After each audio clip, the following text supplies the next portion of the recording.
ನಮಸ್ಕಾರ ಸ್ನೇಹಿತರೆ, ಎಲ್ರಿಗೂ ಬೆಳಗಿನ ಶುಭೋದಯ. ಸ್ನೇಹಿತರೆ, ನಾನು ಇವತ್ತು ರಾಶಿ ವನಶ್ರೀ ರೆಸಾರ್ಟ್ ಬಂದಿದ್ದೇನೆ. ಇದು ಹೊಸೂರಿಂದ, ಅಂದರೆ ತಮಿಳುನಾಡಲ್ಲಿ ಬರುತ್ತೆ. ಇದು ಹೊಸೂರಿಂದ ಒಂದು 25ರಿಂದ 30 ಕಿಲೋಮೀಟ್ರ್ ಒಳಗಡೆ ಬರುತ್ತೆ. ಇದು ದೆನ್ನಿ ಕೋಟೆಯಿಂದ ಒಂದು 4 ಕಿಲೋಮೀಟ್ರ್ ಆಗುತ್ತೆ. ಸ್ನೇಹಿತರೆ, ನಾನು ಪ್ರತಿ ವಾರ ನಾನು ಮಿರಾಕಲ್ ಟ್ರಾವೆಲ್ ಹಬ್ಬಿಂದ 10ರಿಂದ 11 ವೆಹಿಕಲ್ಗಳನ್ನ ಪ್ರೊವೈಡ್ ಮಾಡ್ತಾಯಿದ್ದೆ. ಗ್ರೀನ್ಲ್ಯಾಂಡ್ ಎಕ್ಕರ್ಸ್ ಅಂತ ಹೇಳ್ಬಿಟ್ಟು ಈ ಕಂಪ್ನಿಯವ್ರಿಗೆ, ಅಂದರೆ ಈ ರಿಯಲ್ ಎಸ್ಟೇಟ್ ಅವ್ರಿಗೆ, ಅಂದರೆ ಈ ಗ್ರೀನ್ಲ್ಯಾಂಡ್ ಎಕ್ಕರ್ಸ್ ಈ ಕಂಪ್ನಿಯವ್ರಿಗೆ ನಾನು ಪ್ರತಿ ವಾರ 10 ವೆಹಿಕಲ್ಗಳನ್ನ ಪ್ರೊವೈಡ್ ಮಾಡ್ತಾಯಿದ್ದೆ. ಯಾಕಂದರೆ ಪ್ರತಿ ಸಾರ್ತಿ ನಾನು ವೆಹಿಕಲ್ಗಳನ್ನ ಮಾತ್ರ ಪ್ರೊವೈಡ್ ಮಾಡ್ತಾಯಿದ್ದೆ, ನಾನು ಬರ್ತಾ ಇರಲಿಲ್ಲ. ಯಾಕಂತಂದರೆ ನಾನು ಬೇರೆ ಕೆಲಸ ಇರೋದರಿಂದ ನಾನು ಇಲ್ಲಿ ಬರ್ತಾ ಇರಲಿಲ್ಲ. ಅದಕ್ಕೆ ನಾನು, ಯಾಕಂದರೆ ಪ್ರತಿ ವಾರ ಇವರು 10 ವೆಹಿಕಲ್ಗಳನ್ನ ಇವರು ಡಿಮ್ಯಾಂಡ್ ಮಾಡ್ತಾಯಿದ್ದಾರೆ. ಏನು ಇರ್ಬೋದು ಇವ್ರದ್ದು ಬಿಸ್ನೆಸ್ಸು, ಆಮೇಲೆ ಯಾವ ರೀತಿಯಾಗಿದೆ, ಎಲ್ಲೆಲ್ಲ ಫಾರ್ಮನ್ನು ಕರ್ಕೊಂಡು ಹೋಗ್ತಾರೆ ಅಂತೇಳ್ಬಿಟ್ಟು ನಾನೇ ಇವತ್ತು ಖುದ್ದಾಗಿ ಬಂದೆ. ಇವತ್ತು ಬಂದಾಗ ನಾನು ನೋಡಿದೆ, ತುಂಬ ಅದ್ಭುತವಾಗಿದೆ ಇವ್ರದ್ದು ಗ್ರೀನ್ಲ್ಯಾಂಡ್ ಎಕ್ಕರ್ಸ್ ಅವ್ರದ್ದು. ಇವರು ರಾಶಿ ವನಶ್ರೀ ರೆಸಾರ್ಟ್ ಇದೇನೋ ಪ್ರಾರಂಭ ಹಂತದಲ್ಲಿದೆಯಲ್ಲ, ಈ ರೆಸಾರ್ಟ್ಗೆ ಕ್ಲೈಂಟ್ಗಳನ್ನ ಕರ್ಕೊಂಡು ಬಂದುಬಿಟ್ಟು ಇಲ್ಲಿ ಸೈಟ್ ವಿಸಿಟ್ಗಳನ್ನ ಮಾಡ್ತಾರೆ, ಸೈಟ್ನ ತೋರಿಸ್ತಾರೆ. ಯಾಕಂತಂದರೆ ಇದು ರಾಶಿ ವನಶ್ರೀ ರೆಸಾರ್ಟ್ ಬಂದುಬಿಟ್ಟು ಒಟ್ಟು 30 ಎಕರೆ ಜಾಗದಲ್ಲಿ ಇದು ನಿರ್ಮಾಣ ಮಾಡ್ತಾಯಿದ್ದಾರೆ. ಈ 30 ಎಕರೆದಲ್ಲಿ ತುಂಬ ಗೇಮ್ಸ್ಗಳಿದ್ದಾವೆ. ಮತ್ತಂದರೆ ನೋಡಿ ಸ್ನೇಹಿತರೆ, ನಾನಿಲ್ಲಿ ಒಳಗಡೆ ಬಂದೆ. ನಾನು ನೋಡ್ತಾ ಇದ್ದಾರೆ, ಇಲ್ಲಿ ಹಾಕಿದ್ದಾರೆ ರಾಶಿ ವನಶ್ರೀ ರೆಸಾರ್ಟ್ ಅಂತ ಹೇಳ್ಬಿಟ್ಟು ಹಾಕಿದ್ದಾರೆ. ಯಾಕಂತಂದರೆ ಈ ರೆಸಾರ್ಟಲ್ಲಿ ಏನೇನು ಬರುತ್ತೆ ಅಂತ ಹೇಳ್ಬಿಟ್ಟು ಒಂದು ಬೋರ್ಡಲ್ಲಿ ಎಲ್ಲ ಮೆನ್ಷನ್ ಮಾಡಿದ್ದಾರೆ. ರೆಸಾರ್ಟ್ ಎಂಟ್ರಿ ಆರ್ಚ್ ಅಂತ. ಯಾಕಂದರೆ ನಾನು ಅಲ್ಲಿ ಸ್ಟಾರ್ಟಿಂಗಲ್ಲೇ ನೋಡಿದೆ, ಯಾಕಂದರೆ ಅಲ್ಲಿ ಇನ್ನೂ ಬೋರ್ಡ್ ಹಾಕಿರಲಿಲ್ಲ. ಇಲ್ಲಿ ಒಳಗಡೆ ದೊಡ್ಡದಾಗಿ ಸ್ವಿಮ್ಮಿಂಗ್ ಪೂಲು ಇದೆ, ಟೆನ್ನಿಸ್ ಕೋರ್ಟ್ ಇದೆ, ಮತ್ತು ಪಾರ್ಟಿ ಹಾಲ್ ಇದೆ, ಆಮೇಲೆ ವಾಚ್ ಟವರ್ ಇದೆ. ಯಾಕಂತಂದರೆ ವಾಚ್ ಟವರ್ ಮೇಲ್ಗಡೆ ಒಂದು ನಿಂತ್ಕೊಂಡಾಗ ರಾಶಿ ವನಶ್ರೀ ರೆಸಾರ್ಟ್ದು ಏನಿದೆ ಒಂದು ಪೂರ್ತಿ ನಕ್ಷೆನ ಕಾಣುತ್ತೆ. ಯಾಕಂದರೆ ಪೂರ್ತಿ ಸೈಟ್ಸಿನ ಕಾಣುತ್ತೆ. ಆಮೇಲೆ ಗಜಬಂತ್ ಮಾಡಿದರೆ ಕೂತ್ಕೊಂಡಿದ್ದು ಇದು ಮಾಡೋಕ್ಕೆ. ಆಮೇಲೆ ಕ್ರಿಕೆಟ್ ಪ್ರಾಕ್ಟೀಸ್ ನೆಟ್ಟು, ಆಮೇಲೆ ಓಪನ್ ರೆಸ್ಟೋರೆಂಟ್ ಇದೆ. ಇನ್ನೊಂದು ವಿಶೇಷತೆ ಏನಂತಂದರೆ ಬ್ಲಾಕ್ ಕಾರ್ಟ್ ಅಂತಂದರೆ ಇದು ಹಳ್ಳಿಗಳಲ್ಲಿ ಮಾತ್ರ ನೋಡೋಕ್ಕೆ ಸಿಗುತ್ತೆ. ಎತ್ತಿನ ಬಂಡಿ ಈ ರೆಸಾರ್ಟಲ್ಲೂ ಕೂಡ ಇದು ಇಲ್ಲಿ ಸಿಗ್ತವೆ. ಎತ್ತಿನ ಬಂಡಿನೂ ಕೂಡ ಇಲ್ಲಿ ಇದ್ದಾವೆ. ಆಮೇಲೆ ಹಾರ್ಸ್ ರೈಡು, ಟಾರ್ಗೆಟು, ಆಮೇಲೆ ಗ್ಲೈಡಿಂಗು, ಕಿಡ್ಸ್ ಪ್ಲೇ ಏರಿಯಾ ಮತ್ತು ಪ್ಲೇ ಏರಿಯಾ, ಮತ್ತು ಸ್ಕೈ ವಾಕು, ಆಮೇಲೆ ರೇನ್ ಡ್ಯಾನ್ಸು, ಫೈರ್ ಕ್ಯಾಂಪು ಮತ್ತು ಬಲೂನ್ ಪಾಪು, ಆಮೇಲೆ ಪ್ರೀಮಿಯಂ ಕಾಟೇಜು, ಆಮೇಲೆ ತುಂಬ ಮಹತ್ವದಾಗಿದೆ ಏನಂತಂದರೆ ಇಂಡೋರ್ ಗೇಮ್ಸ್. ಅಂದರೆ ಇಂಡೋರ್ ಗೇಮ್ಸ್ ಅಂದರೆ ದೊಡ್ಡದಾಗಿರ್ತಕ್ಕಂಥ ಒಂದು ಗೇಮ್ಸ್ ಹಾಲಲ್ಲಿ ಹಲವಾರು ಬಗೆಯ ಪ್ಲೇ ಗೇಮ್ನ ಅಲ್ಲಿ ಅವೈಲೇಬಲ್ ಇರ್ತವೆ. ಯಾಕಂದರೆ ಮಳೆ ಬಂದ್ರೂ ಕೂಡ ಅವರಿಗೆ ಆ ಗೇಮ್ ಆಡೋದಕ್ಕೆ ಯಾವುದೇ ರೀತಿಯ ತೊಂದರೆ ಆಗಬಾರ್ದು ಅನ್ನೋಕ್ಕೋಸ್ಕರ ಇಂಡೋರ್ ಗೇಮ್ಸು ಕೂಡ ಮಾಡಿದ್ದಾರೆ. ಆಮೇಲೆ ಔಟ್ಡೋರ್ ಗೇಮ್ಸ್ನು ತುಂಬ ಇದ್ದಾವೆ. ಇಲ್ಲಿ ನೋಡ್ತಾ ಇದ್ರೆ ಇಲ್ಲಿ ಆಫೀಸು. ಯಾಕಂತಂದರೆ ಇದು ಇನ್ನೂ ನಾನು ಮೊದಲೇ ಹೇಳಿದೆ, ಇದು ಪ್ರಾರಂಭ ಹಂತದಲ್ಲಿ ಇದೆ. ಯಾಕಂತಂದರೆ ಇನ್ನೂ ಕನ್ಸ್ಟ್ರಕ್ಷನ್ ಇನ್ನೂ ಮುಗಿದಿಲ್ಲ.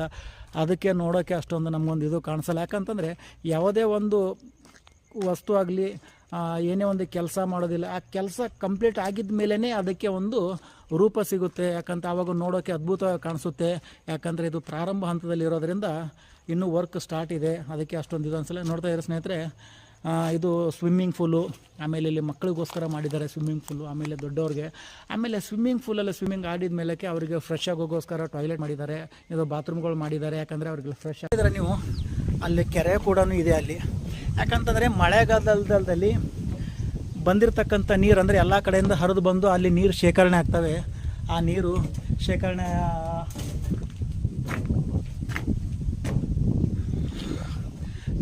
ಆಗ್ತವೆ ಅಲ್ಲಿ ಕೆರೆಯಲ್ಲಿ. ಆಮೇಲೆ ನೋಡ್ತಾ ಇದ್ದಾರೆ, ನಾವು ಹೇಳ್ದಂಗೆ ಇದಕ್ಕೆ ಹೆಸರೇ ಕೊಟ್ಟಿದ್ದಾರೆ ರಾಶಿ ವನಶ್ರೀ ರೆಸಾರ್ಟ್ ಅಂತ ಹೇಳ್ಬಿಟ್ಟು. ಯಾಕಂತಂದರೆ ವನ ಅಂತಂದರೆ ಒಂದು ಕಾಡು. ಅದರ ಪ್ರಕಾರನೇ ಇಲ್ಲಿ ತುಂಬ ಮಾವಿನ ಮರಗಳಿದ್ದಾವೆ, ಆಮೇಲೆ ದೊಡ್ಡ ದೊಡ್ಡ ಮರಗಳಿದ್ದಾವೆ, ಆಮೇಲೆ ತೆಂಗಿನ ಮರಗಳಿದ್ದಾವೆ. ಆಮೇಲೆ ಅಲ್ಲಿ ನೋಡ್ತಾ ಇದ್ದಾರೆ ಸ್ನೇಹಿತರೆ, ಅಲ್ಲಿ ಕೆಳಗಡೆ ಇನ್ನೂ ಅಡಿಕೆ ಮರ ಹಾಕಿದ್ದಾರೆ. ಆಮೇಲೆ ಸೇಬಣ್ಣಿನ ಗಿಡ ಇದ್ದಾವೆ, ಆಮೇಲೆ ಸೇಪೆಕಾಯಿ ಇದ್ದಾವೆ. ನೋಡ್ತಾ ಇರೋ ಸ್ನೇಹಿತರೆ ಎಷ್ಟು ನೀಟಾಗಿ ಕಾಣಿಸ್ತಿದೆ ಮೇಲ್ಗಡೆ ವಾಚ್ ಟವರ್ ಮೇಲ್ಗಡೆ ಬಂದಾಗ. ನೋಡಿ ಸ್ನೇಹಿತರೆ, ಇಲ್ಲಿ ರಾಶಿ ವನಶ್ರೀ ಈ ಫಾರ್ಮ್ ಲ್ಯಾಂಡ್ ಪ್ರೊಜೆಕ್ಟೆಡ್ ರೆಸಾರ್ಟ್ ಅಂದರೆ ಅವ್ರದ್ದು ಕಾಂಟ್ಯಾಕ್ಟ್ ನಂಬರ್ ಹಾಕಿದ್ದಾರೆ. ಇಲ್ಲಿ ತೋರಿಸಿದ್ರೆ ನೋಡ್ರಿ ಎಲ್ಲ ಪ್ರತಿಯೊಂದು ಸೈಟ್ಗಳ ಮ್ಯಾಪೇ ಇಲ್ಲಿದೆ. ಅದರ ನಕ್ಷೆ ಏನಿದೆ ನೋಡಿ ಇಲ್ಲಿ ನೋಡಿ ಗ್ರೀನ್ ಲ್ಯಾಂಡ್ಸ್ ಎಂಪ್ಲಾಯ್ ಆಗಿರ್ತಕ್ಕಂಥ ಸರ್, ತಮ್ಮ ಹೆಸರು? ದೀಪಕ್ ಅಂತ.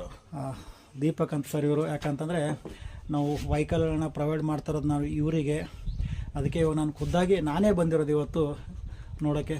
ಸರ್, ಇವಾಗ ನೀವು ಪ್ರತಿ ವಾರ 10 ವೆಹಿಕಲ್ಗಳನ್ನ ಗೆಸ್ಟ್ಗಳನ್ನ ನೀವು ಬುಕ್ ಮಾಡ್ತಿರಲ್ಲ ಸರ್, ನಿಮ್ದು ಇದು ರಾಶಿವನ ಶ್ರೀ ಒಂದೇ ಇದೆ, ಮತ್ತೆ ಬೇರೆ ಇನ್ನೇನು ಬೇರೆ ಬೇರೆ ಫಾರ್ಮ್ ಹೌಸ್ ಇದಾವೆ ನಿಮ್ಮ? ನಮಗೆ ಇಲ್ಲಿ ಹೊಸೂರಲ್ಲಿ ಅಂತ ಹೇಳಿದ್ರೆ ಸೌತ್ ಬ್ಯಾಂಗ್ಳೂರ್ ಅಂತ ಹೇಳಿದ್ರೆ ನಮಗೆ ಸದ್ಯಕ್ಕೆ ವಾಶಿ ವನಶ್ರೀ ಇದೆ, ಫಾರೆಸ್ಟ್ ಬ್ರೀಸ್ ಇದೆ. ಓಕೆ. ಆಮೇಲೆ ಇನ್ನೊಂದು ಡೆಕ್ಕನ್ ಅಂತ ಒಂದು ಬರುತ್ತೆ, ಆನ್ ದ ವೇ ಇಲ್ಲಿ ಡೆಂಕಣಿ ಕೋಟೆ ಹತ್ರ ಬರುತ್ತೆ ಅಲ್ಲಿ. Okay sir. ಇನ್ನೊಂದು ವನಮಾಲಿ ಅಂತ ಒಂದೊಂದು ಬರ್ತಾ ಇದೆ. Okay sir. ಟೋಟಲ್ 4 ಪ್ರಾಜೆಕ್ಟ್ ನಾವು ಇಲ್ಲಿ ನೋಡ್ಕೊಂತಾ ಇರೋದಲ್ಲಿ. Okay sir. ಇದಲ್ದಿರ ನಮಗೆ ಆಂಧ್ರ ಸೈಡ್ ಒಂದು ಬೇರೆ ಬರುತ್ತೆ ಅಲ್ಲಿ. ಆಂಧ್ರ ಸೈಡ್ ಅಂತಂದ್ರೆ ಎಲ್ಲಿ ಸರ್? ಪೆನಕೊಂಡ. ಪೆನಕೊಂಡ ರೂಟಲ್ಲ. ಓಕೆ. ಲಾಸ್ಟ್ ನೀವು 2ನೇ ತಾರೀಕು ನೀವು ಅಲ್ಲಿ ಇದು ಮಾಡಿದ್ರಲ್ಲ ಸರ್? Okay okay. ಸರ್, ನೀವು ಇಲ್ಲಿ ಅಂದರೆ ಗೆಸ್ಟ್ಗಳನ್ನ ನೀವು ಇಲ್ಲಿ ಕರ್ಕೊಂಬರ್ತಿರಲ್ಲ, ಅವ್ರಿಗೆ ನೀವು ಯಾವ ರೀತಿಯಾಗಿ ಅವ್ರನ್ನ ನೀವು ಇಲ್ಲಿ ಕರ್ಕೊಂಬಂದ್ಬಿಟ್ಟು ಅವ್ರನ್ನ ಯಾವ ರೀತಿಯಾಗಿ ಹ್ಯಾಂಡಲ್ ಮಾಡ್ತೀರಿ, ಮತ್ತು ಅವ್ರಿಗೆ ಯಾವ ರೀತಿಯಾಗಿ ಇದ್ರ ಬಗ್ಗೆ ನೀವು ತಿಳಿಸ್ಕೊಡ್ತೀರ ಅವ್ರಿಗೆ? ಗೆಸ್ಟ್ಗಳಂತ ಎಲ್ಲರಿಗೂ ಫಾರ್ಮ್ ಲ್ಯಾಂಡ್ ಬಗ್ಗೆ ಗೊತ್ತಿರಲ್ಲ. ಸೊ ಕೆಲವೊಬ್ಬರಿಗೆ ಏನಂತ ಹೇಳಿದ್ರೆ ಅವರು ಜಸ್ಟ್ ಜಾಗ ಅಂತ ನೋಡ್ತಾರೆ, ಸೈಟ್ ಅಂತ ನೋಡ್ತಾರೆ. ಬಟ್ ಸೈಟ್ ಗಿಂತ ಅವ್ರಿಗೆ ಏನ್ ಇನ್ಕಮ್ ಬರುತ್ತೆ, ಇನ್ವೆಸ್ಟ್ ಮಾಡೋದು ಅವ್ರಿಗೆ ಏನ್ ಲಾಭ ಇರುತ್ತೆ, ಅದ್ರ ಬಗ್ಗೆ ನಾವು ತಿಳಿಸ್ಕೊಡ್ತೀವಿ ಕಸ್ಟಮರ್ಸ್ಗೆ ಹೆಂಗೆ ಅಂದ್ಬಿಟ್ಟು ಅಲ್ಲಿ. ಸೊ ಜಾಗ ತಗೊಳ್ಳೋದ್ರಿಂದ ಅವ್ರಿಗೆ ಏನ್ ಇನ್ಕಮ್ ಜನರೇಟ್ ಆಗುತ್ತೆ, ಪ್ಲಸ್ ನಾವು ಯಾವ ತರ ಅವ್ರಿಗೆ ಮೇಂಟೈನ್ ಮಾಡ್ತೀವಿ. ಸೊ ಅವ್ರಿಗೆ ಅದರಿಂದ ಏನೆಲ್ಲ ಅಮ್ಯುನಿಟೀಸ್ ಅವ್ರಿಗೆ ಬರುತ್ತೆ, ಅವ್ರು ಕಟ್ಟಿರೋ ಕಾಟೇಜ್ಗೆ ಕಸ್ಟಮರ್ಸ್ ಎಷ್ಟು ಜನ ಬಂದ್ರೆ ಎಲ್ಲ ಯೂಸ್ ಆಗುತ್ತೆ ಅಂತ ನಾವು ಅವ್ರಿಗೆ ಎಕ್ಸ್ಪ್ಲೈನ್ ಮಾಡ್ತೀವಿ ಅಲ್ಲಿ. ಸರ್, ಇವಾಗ ನಿಮ್ಮ ಗ್ರಿಲ್ ಆ್ಯಂಡ್ ಸೆಕರ್ಸ್ ನಿಮ್ದೊಂದು ಕಂಪ್ನಿ ಇದೆ ಅಲ್ವಾ? ನಿಮ್ಮ ಕಂಪ್ನಿಯಲ್ಲಿ ಒಟ್ಟು ಎಷ್ಟು ಜನ ನೀವು ಪಾರ್ಟ್ನರ್ಸ್ ಇದ್ದೀರಾ ಸರ್ ನೀವು? ಅಲ್ಲ, ಅದರಲ್ಲಿ 3 ಜನ ಇರ್ತಾರೆ ಅಲ್ಲಿ. ಅವ್ರ ಇದನ್ನ ಹೆಸರೇನು ಸರ್? ಅವ್ರ ಮೇನ್ ಅಂದ್ರೆ ಇದು ಪೂರ್ತಿ ಗ್ರಿಲ್ ಆ್ಯಂಡ್ ಸೆಕರ್ಸ್ ಏನು ಪೂರ್ತಿ ನೋಡ್ಕೊಂಡು ಹೋಗ್ತಾರಲ್ಲ, ಅವ್ರು ಯಾರು ಸರ್? ಅವ್ರ ಹೆಸರೇನು? ಟೋಟಲ್ ಇವಾಗ ಅಂದ್ರೆ ಅರುಣ್ ಅಂದ್ಬಿಟ್ಟು. ಓಕೆ. ಅರುಣ್ ಕುಮಾರ್ ಅವರು ಮೇನ್ ಸರ್? ಓಕೆ. ಸರ್ವಣ್ ಅವರು. ನವೀನ್ ಕುಮಾರ್. Okay sir. 3 ಜನ ಇರ್ತಾರೆ ಅಲ್ಲಿ. ಓಕೆ. ಅರುಣ್ ಕುಮಾರ್ ಸರ್ವಣನ್ ಬಂದ್ಬಿಟ್ಟು ಅವರು ಜಸ್ಟ್ ಮೇನ್ ಆಗಿ ಇದರಲ್ಲಿ ಫಾರ್ಮ್ ಲ್ಯಾಂಡ್ಸ್.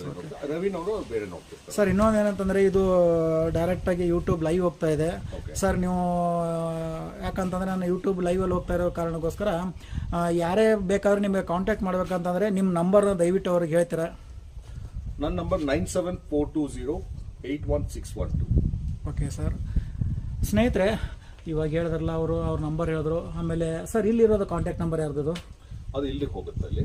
ನಮ್ಮ ಇವ್ರ ನಂಬರ್ ನಾನು ಆಮೇಲೆ ಡಿಸ್ಕಸ್. ಓಕೆ ಸ್ನೇಹಿತರೆ, ನಾನು ಕೊನೆಗೆ ಅವ್ರದ್ದು ಗ್ರಿಲ್ ಆ್ಯಂಡ್ ಎಕ್ಕರ್ಸ್ ಅವ್ರದ್ದು ಕಾಂಟ್ಯಾಕ್ಟ್ ನಂಬರ್ನ ಡೀಟೇಲ್ ಕ್ಲಿಯರಾಗಿ ಕೆಳಗಡೆ ನಾನು ಮೆನ್ಷನ್ ಮಾಡ್ತೀನಿ ಸ್ನೇಹಿತರೆ. ಯಾಕಂತಂದರೆ ನಾನು ಆವಾಗಲೇ ನಿಮಗೆ ಹೇಳಿದೆ, ಜನಗಳಿಗೆ ದುಡ್ಡು ಸಿಗುತ್ತೆ. ಯಾಕಂತಂದ್ರೆ ಪ್ರಶಾಂತವಾದ ವಾತಾವರಣ ಮತ್ತು ನೆಮ್ಮದಿ ಸಿಗಲ್ಲ. ಯಾಕಂತಂದರೆ ಇಲ್ಲಿ ಏನು ಕೊಟ್ಟರು ಶುದ್ಧವಾದ ಗಾಳಿ ಸಿಗಲ್ಲ. ಅದಕ್ಕೆ ಏನು ಮಾಡ್ತಾರೆ ಜನ, ಆ ಟ್ರಾಫಿಕ್ ಕಿರಿಕಿರಿಯಿಂದ ಸಿಟಿ ಸವಾಸನ ಬೇಡ ಅಂತ ಹೇಳಿಬಿಟ್ಟು ಏನು ಮಾಡ್ತಾರೆ, ಒಂದು 15ರಿಂದ 30 ಕಿಲೋಮೀಟರ್ ದೂರ ಇದ್ದರೂ ಪರವಾಗಿಲ್ಲ, ನಮಗೆ ಪ್ರಶಾಂತವಾದ ವಾತಾವರಣ ಮತ್ತು ಶುದ್ಧವಾದ ಗಾಳಿ ಸಿಗಬೇಕು ಅಂತ ಹೇಳಿಬಿಟ್ಟು ಏನು ಮಾಡ್ತಾರೆ, ಇಷ್ಟು ದೂರ ಬಂದ್ಬಿಟ್ಟು ಇಲ್ಲಿ ಸೈಟ್ನ ಪರ್ಚೇಸ್ ಮಾಡಿಬಿಟ್ಟು ಮನೆಯನ್ನ ಕನ್ಸ್ಟ್ರಕ್ಷನ್ ಮಾಡಿ ನೆಮ್ಮದಿಯಾಗಿರ್ತಾರೆ. ಇಲ್ಲಿ ನಿಮ್ಗೆ ಯಾರಾದರೂ ಕೂಡ ಸೈಟ್ಗೆ ಬಂದು ವಿಸಿಟ್ ಕೊಡ್ಬೇಕನ್ನೋ ಹಂಗಿದ್ರೆ ನಾನು ಕೆಳಗಡೆ ನಂಬರ್ನ ಮೆನ್ಷನ್ ಮಾಡ್ತೀನಿ. ಖಂಡಿತವಾಗ್ಲಿ ಆ ನಂಬರ್ನ ಕಾಂಟ್ಯಾಕ್ಟ್ ಮಾಡಿ ಈ ಸೈಟ್ ಬಗ್ಗೆ ಪೂರ್ತಿ ವಿವರವಾಗಿ ತಿಳ್ಕೊಳ್ಳಿ.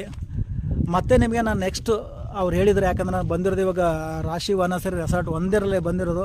ಮತ್ತು ನೆಕ್ಸ್ಟ್ ಇನ್ನು ಬೇರೆ ಎಲ್ಲಾದರೂ ಹೋದಂತಂದರೆ ಅದರಗಳ ಬಗ್ಗೆ ನಿಮಗೆ ಮಾಹಿತಿಯನ್ನು ಕೊಡ್ತೀನಿ.